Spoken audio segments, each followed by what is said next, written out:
Israel di pastor memandingin.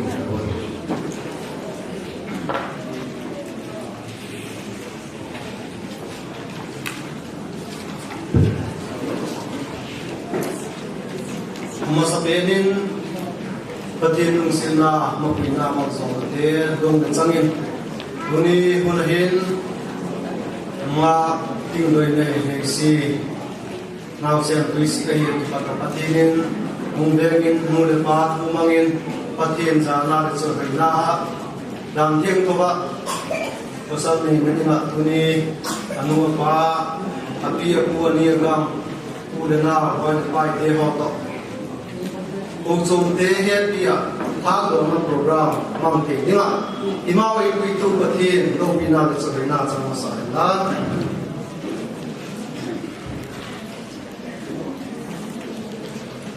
Batin, sama orang elpung batin. Rai berbicara, insung media dia dong sudah. Benar kita di sendana. Bible sang pania kita adalah iman pakatong simde ingatin Bible sang tum simitivin ilkong natutong sa genin ang soma at ikaling hiyo Genesis kungkat sang somong hir patien tungay kay hiyo so di chun patinin amaw su amaw zola patien mama chun at ingun sitam tak sunak Niing kung lah, simsupir kung Genesis kung ni sang ye apa ninan.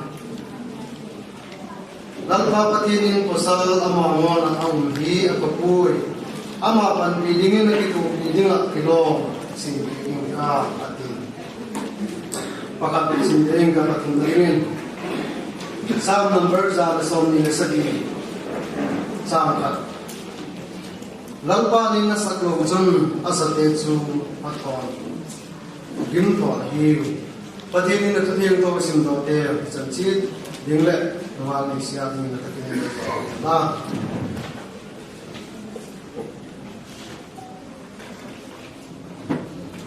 Kalwa mo so mo e ko ni te ki pa mo ni sa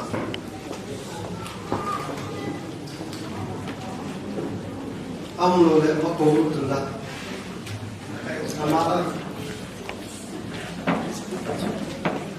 ama sabenin Christian sungkul di tegadi ngatun osalin zin nupalin Yesu Kristali masake koi ma chun saben le Kristali jen koi ma hi Kristali lu chu Christian sung hi hi panina Insung nung hi thayna ding achun nule pan kas felangaya ule naw ikas felangaya nule pale chate to ikas felangaya talpi tal ule mokte hika mai ule nei hiltung sias fela sutika ihe bisi tangahi nesi hi singati patahin Atai di lung misal ni na, lunga ilai su zi, why? Ayo lebo, nu saate huni pada, nu tak huni nalai ni. Lung misal ni na, sige, saya boleh zi te panna no una age, ye cek sa ni made, ano keno koi mama koi pana, bagian lagi no. Zite roles and responsibilities. Panare mo kung nate o ibanga pag-ibig. Zitu apostala dinga panbitu help me ahi. Ekatun kong bang kima aumal soma dinga panbitu. Taksala male panbitu, tagawla male panbitu ahi poy mo ahi. Paninang zitu na pasal azahi ahi. Apalina Zizun apasal lahi apalana Zizu apasal adinga taksangum migingum ayi apasal din tawang masong main kaya pasal tanah dan makuna bagian zon lain. Pasal tu Asia dina lusa mahi. Panina pasal tu Asia asum kurna dina puitu mahi. Aksala male puitu kagaw na male insung mai samsi mo male puitu mahi. Apa tu na pasal tu sungkun ngai tu ai lo. Chun chanu ngang nei si le au mang so mi abik taken ni hun amau ye dingo i doi saki tak chu he le zinga ki patin boilu nei si hen amalun dai su hen chun moken khatte ho hi amau nung lam be gel ko au apasal sanau te gel ko zo no Jesu pasal tian le ahel dinga adieking tangwal man so le ahel dinga drum chu nung lam isi te kanung lam te to ki ho tu sa phone jing le ki ho sak nung jing kha til di ka ki po di ka le ma un la ki na pha tu le akin thei pe na la ki ho theu la ki cham koi ma hi unau jing le ngai dan chung chung ma hi mi chum chum no le pa nu ki nei ding hi zekin ingai dan le ki bang su ko na ngai dan ki ba ko na lung ki ki ba ko na ki he tiam lo na ki nak na tin ong tu lai le akin thei pe na ki cham ding hi pa thi ni na le hi e fe sa bung di cha so ni de ko chun lung na um la ki lo bang ki lo la lung na nin tum pi ki he le ke ma experience patin pa ka ki ele kasi to pastor ki ba chun masang khan khade de ka kini ro ka kin khase ko ei zo ri ka di poi ti ka hong het pa ten kasi ki ke ka mo zo ai ngai da ka ti a chang le kasi zo a mo zo in ka het pa nang zo ka di poi ngai da hong da ni ka ti ama le tu bang ka kin ngai da hong don ki si Bible lung nao man dang ki to bang ki lo ki da lung na nao chu nin tum ti mo nisatum masang ikina lechu nisatum mange ikicham kiding nisatum noi kina le nisu mange ikicham kiding pathi adoi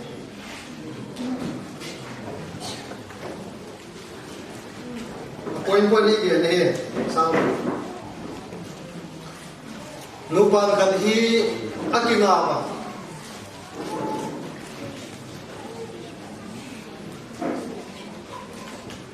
ai le asiu di amo hi ko lovin ato pin hom kita ai le chanao ten bang di da mi le ko lo da hong siang ati le ka hong ki jing lo le ka se ka bo di tam tak in na tam tak hi ko na la bo dem ke se ti kau to hi je ka chu ka hong wak nga hi ti di go le chon na sa hi ta ko le apin thei pe da hong ki diu da ha apani na nung pandang kanile apasalin zam he atung tun thakile he ei ko pe ki na ti da ko pe ko akina numen ma zam ta aba ko ahung ko ato pa chun bang sing mo ma zam le ma ti le athu pi poi ti ati ahung nui ma sa atung tun ei ko pe ki na te ka ko da le ka ki na ma zam ka he te de ka chun nei sin le he ding chu roman som bung tu a thak pa le lo ko ki ha ma do pan thai le ki na azi chu lupna chu min ge ta nu pan ki ti chu lupna chu ma ge ke lo de an le chu ma ne kung chung chu ma le pan lo wa kung khat la pan the ba mo le ka recommend ho ma ten ka experience ni ke ai le bang je ka achoma lu ma hem te ki do ta hi le ka posal kam ui te lo bang je ka kam ui hem te talap ne e ka chu na umal so ne talap da de ka le tu ni ta pa la la no ki ding u wa ai lo le bi ri te ho la bo ka ni ho la bo le la hai sam hi nei sin achoma hong gi san lo de nge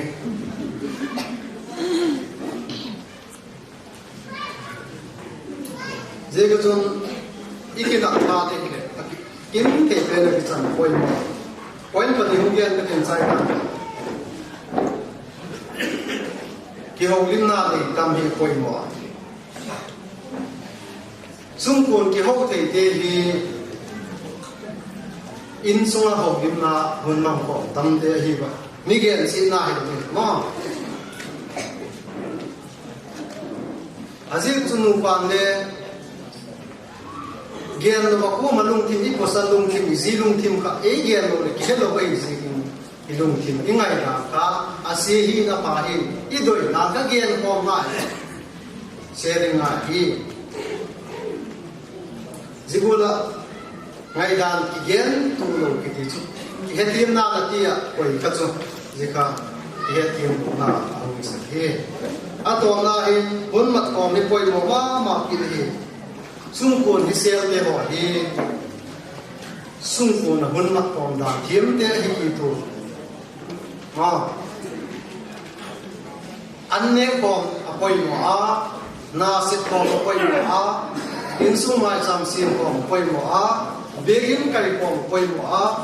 ai lo le nui ko poi mo tam ta ge de len sau ka je ka chon mun ma ko poi mo khale khat ki ngai sa na khale khat ki hok sak na he ki lung si na ala sa hi begin kai masa an ne masa ti chen sung ki tu ai ngai lo je ka chon a de ki nu pa la hi ko pa ta i bible sim now chon lan pa ni na sa to chun asa tu ti chon kim mo ai hi tu ni hin nei si hi singal ke patin tak sala ma chun a umal som a in sung mi te in na sak sao he na himale thagaw lama hun chan anok na lama chun zinga ki pasa he ni wa ko si in chen thak hung sim ding hi building din rin anok na hung sim pan ding hi ka upate ba ki na he che tu upate chun numele bang ke au na tu to hi ki adik na hun ki nge ina hima ken chu adik zo setin ke pu 50% ba adik diem ka ti azir chu numei pha ki ti chu in sung ki to lo te ki ho the lo te in sung avalu tu le ama za hatta mai ei chu lei phalo le ama aphat na hi le je in sung pasal nei na in sung te kha numei kha le apasal nei na in sung mi te hi aki ho tu le lo aki ngai na lo aki ho the lo ta ru su le he lo ki ngai na ta de lo ki ding ha ai chu ai le ma sa ato pin au na te ko ko an ko si ma abani na ho ba ai so na hong ki ho sa ta lo ma sa ma zin na tu sala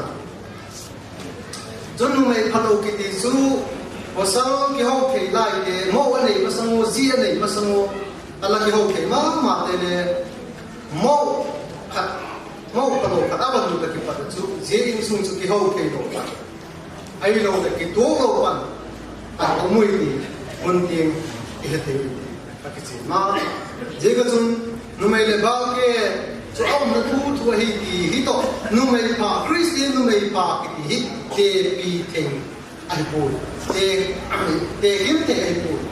je ga chun je ke la chun nu mai pa hi ki le hi hi ti ba ke hi ai le sarmana ke ni lo zikin pamya ke ta zikin tomsa ibak gen de mai tin mi hem kam he gen hiu gen wa pathin ni ngai tin igen ka ong sum te nga ni si in abai bu sang lo ti ta isim do te ho bona apasala dinga pandi tu pa ho ta mai de ya chum cha le chapa chân te hing ding le in sunga mal so na hi ding le ya chun mo me pa ki ding lan pa salam thaga la christian in sung no sim ki ding a thu bien to te in mal so ki ka ha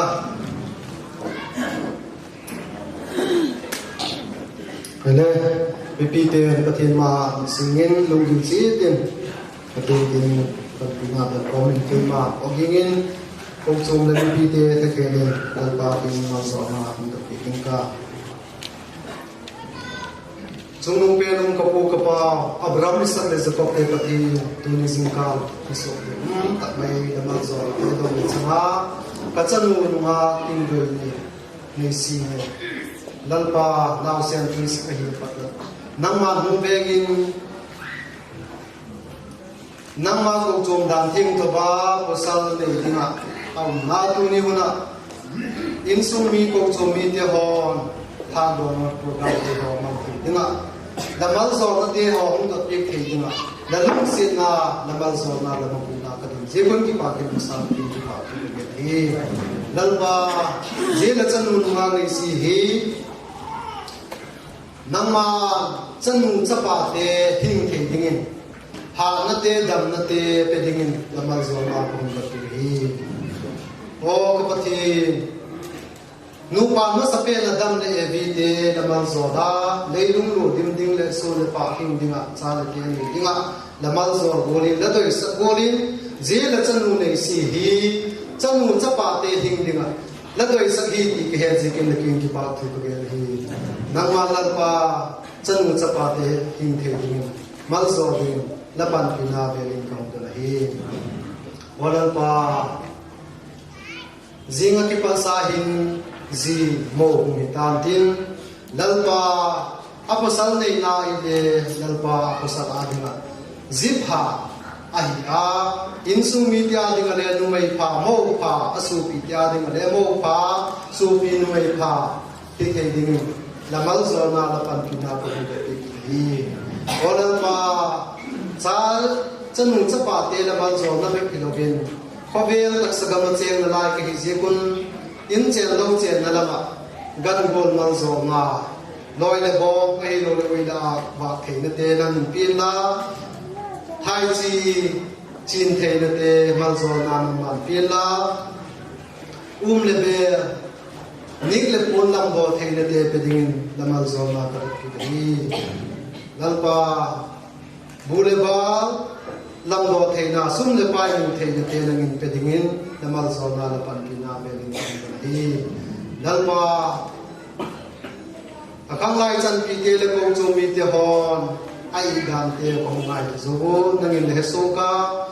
je khia na chun le lalpa anu pi hun hi le ako chu na le ko chu member tai ma tak mai le fel tak mai nu mai pha a hi lo le bi man tam mi to ngai mi fel e ton ta ki te dingin nu pi te la ka nu mei te la ka lalpa nang ma ma sa ta ki dingin nangin mang cha zong je dingin le la mal zo na la pan pina ka da ki hi chun ko ta ko sung ko ta na ding le lalpa mal zo na hi a hi media dinga a hi eton ta ko ve dia dinga eton ta nu mei pha a hi je thei na dingin nang ma a hi patang hin ko ki ma sa na le bi fel ta nang ma ki chan mi zong je thei dingin mal zo ding la mal zo na ka hum da te ki hi ho ka ma thi je ho zo si ke la chun nang ma pathin he zo dik na a hum ni ya chun dam thei na te wang phat na te hisiel na te lim na te ki pa na te lotin na te thamu na te mal zo na te chang to ka lungoi dan ne zel te dingin la thagaw thing thoin mal zo dingin ei hu dam tu kalal to Jesus Christ amin na mal zo na thong te